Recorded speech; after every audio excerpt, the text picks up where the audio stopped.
Rencanae awan-awan iki aku arep budal nang sawah ya. Iki sekitaran bar duhur ngono aku siap-siap mangkat nggawa tangki ambek ember karo obat keong lur ya. Wong saiki aku ya wis mulai dadi wong tani. Tenan nduk desa ngene iki ya kudune kerjane ya kudu tani. Nah iki topik iki sing tanggo ya topine wong tani ngene iki modele. Nah iki aku sik lewat dalanan sing biasanya aku lewati nang sawah sing kabeh tak garap iki. Ya sing sawah kabeh tak garap iki ya sodo adoh ambek omahku. Yo nglewati sawahe wong-wong ki. Ki sawahe lek surat ya mbek tebu-tebu kuno. Iki galengane yo sodo ombo ngene dadi dilewati iki menak. Nah iki engko aku lurus ae ket kono kuwi. Nah engko mbelok ngeri ngono wis tekan wisan. Nah iki sawahe lek surat iki bar tandur ya. Paling umure sik seminggu. Nah iki wis cedhak ambek sawah sing tak garap iki. Iki ombone sawah iki landuk desane Banguan Magetan iki 12 arlon. Nah iki cedhak tanggoku iki. Nah iki sawah sing kabeh tak garap wis niki wis rupa tanduran iki ya sodo ijo yang parine iki. Nah pinggire tebu-tebu iki sampai lor kono. Iki rencane aku sik nanggone sibul iki ya nggone banyu kuwi.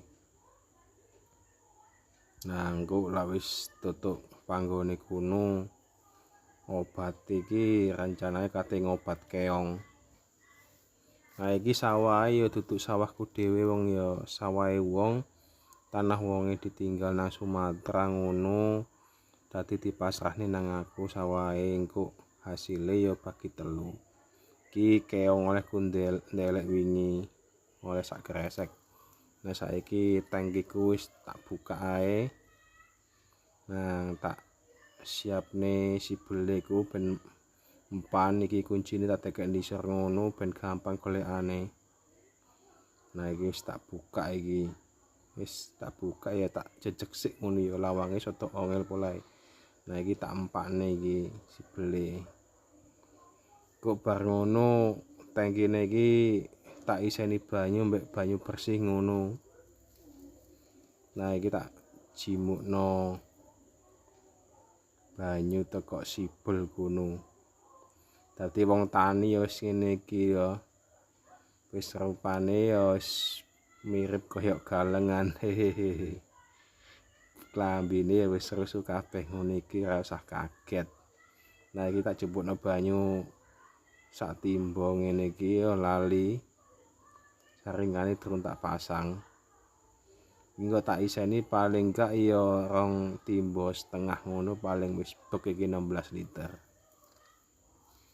Kok obate ya gawe obat keong iku sakadaan cilik wong ya cilik ngono ya regane ya 15.000 sak saset ngono.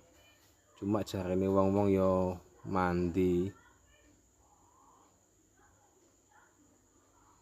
Nah iki tak pekne banyu sik. Tur ya saringane tak resiki pisan, tak pasang maneh. Terus tak kene tak grojok ngono ae ben ceket. Nah wingi.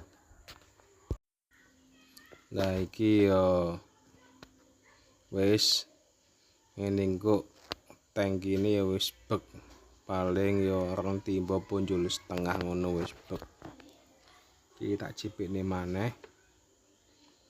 Ya iki njupuke ya wis ora usah akeh-akeh saiki engkas ya wis bek iki. Ya untung ae sing duwe sawah iki ya duwe sibel dhewe. Polahe lemah iki nduk kene lemah abang. Gak kaya lemah ireng. Isuk dilep ngono sore wis ilang banyune. Dadi ya saumpama tuku sak jame ngono 20.000. Nah bayangno lek sedina lep iku 3 sasi wis duwite piro. Nah iki obat keonge wis tak gawa. Obat sak mene iki ya 15.000 udah pestan iki. Nah ngono tak campurno wis engko karek ngudhek ngono ae ben rata kabeh. Nah ngono ku dadi engko iso rata kabeh ya. Nah wis mareng ngono wis taline stike iki tak lebokne ngono nang tak semprot ambek tekanane kuwi dadi iso campur kabeh sak tangki kuwi. Iki tak udek-udek ngono ya. Nah wis ngeling ngudek-ngedek ngene ya paling sak menit ngene wis rampung. Nah ngene iki wis bismillah. Muga-muga homone keong iki nang bar ngono ben tandurane ben nang lemu. Nah iki sik tak pateni dhisik. Nah wis bar ngono iki tak tutup ngono kok nang tak gendong. Rencanae sing disor kono tak dhisikno ngono. Nah iki wis aku mulai beraksi ya. Panase iki yo kentang-kentang ing tanah yo bar pedhug kuwi jam 1-an iki. Nah iki aku goleki panggon-panggone keong iku. Iki bar tandur iki lagak diobat kaya ngene iki. Tandurane yo